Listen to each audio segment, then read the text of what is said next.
I never imagined the child I raised with love would abandon me in a foreign country with no money, no phone, and no way home. He looked me in the eyes, smiled, and said, "This is your fault," before walking away without looking back. I thought that was the worst moment of my life. I had no idea fate was quietly preparing something that would leave my son speechless and everyone in our family frozen with shock. Stay until the end because one unexpected decision changed everything forever. My name is Eric and I am 68 years old.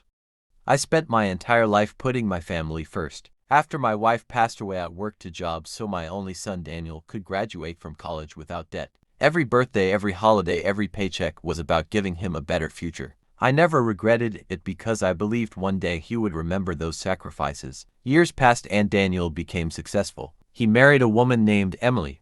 They lived comfortably in a beautiful house while I stayed alone in the small home where I had raised him. We spoke less often after his marriage, but I convinced myself he was simply busy building his own family. One afternoon, Daniel called with exciting news. He wanted me to travel overseas with him for what he called a family vacation. He said I deserved to enjoy life after everything I had done for him. My heart filled with happiness because I believed this trip would help us reconnect. I packed carefully and even bought small gifts for relatives we planned to visit. During the flight, Daniel barely spoke to me. Whenever I tried starting a conversation, he answered with short replies.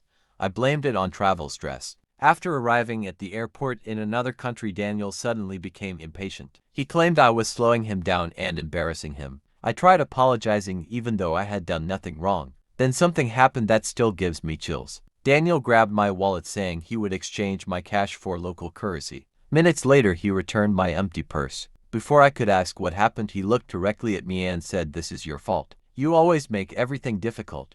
Figure it out yourself." He walked away. I stood in the middle of the airport surrounded by strangers. I had no money, no phone because my battery had died, and no idea where to go. I watched my own son disappear into the crowd without turning around. At first I thought he was joking. I waited for nearly an hour believing he would come back laughing. He never did. Fear slowly replaced confusion.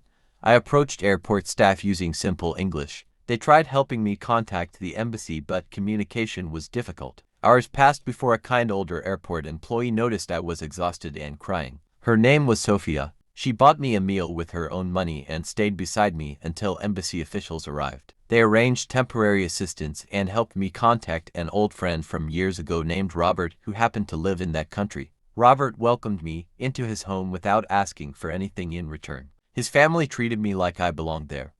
They helped replace my documents, arranged transportation, and made sure I felt safe. During those difficult days, I had plenty of time to think. I remembered every sacrifice I had made for Daniel. Every sleepless night, every extra shift, every dream I had postponed so he could have opportunities I never had. Yet when I needed him most, he abandoned me. Something inside me changed. I returned home quietly several weeks later without telling Daniel. He assumed I was still stranded overseas because he never called to check. Instead, he told relatives that I had decided to stay abroad longer because I enjoyed traveling. The lies spread quickly. What Daniel did not know was that while staying with Robert, I had spoken with an attorney online about my financial affairs. For years, I had planned to leave my house, my savings, and several valuable investments to Daniel. That plan disappeared the moment he left me alone at the airport. Instead, I established a charitable foundation in my late husband's name to help abandoned senior citizens receive legal assistance, emergency housing, and travel support. I also left generous gifts to Sophia and Robert, whose kindness restored my faith in humanity.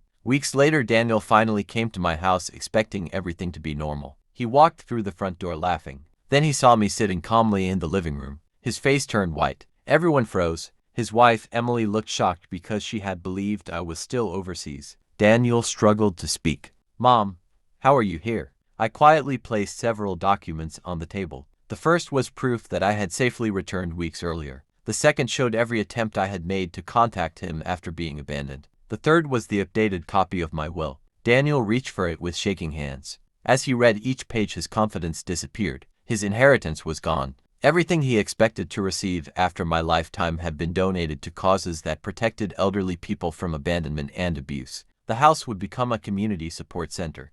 The savings would fund emergency assistance for vulnerable seniors. My attorney had ensured every decision was legal and final. Daniel exploded with anger. He accused me of humiliating him. He claimed I was destroying the family. I calmly asked one question: When you walked away from me at that airport, did you think about our family? The room became silent. Emily slowly looked at Daniel, waiting for an explanation. He could not answer. Then I revealed something else. Airport security cameras had recorded the entire incident. The embassy had documented everything. There was no misunderstanding, no excuse, no accident, only a deliberate decision to abandon his elderly mother in a foreign country. Emily quietly picked up her purse. She looked at Daniel with tears in her eyes and whispered, "I never knew you were capable of this." She walked out. For the first time, Daniel understood the real cost of his actions. He had not only lost his inheritance, he had lost the trust of everyone who believed he was a caring son. Months passed. The foundation began helping elderly travelers who had been abandoned or mistreated.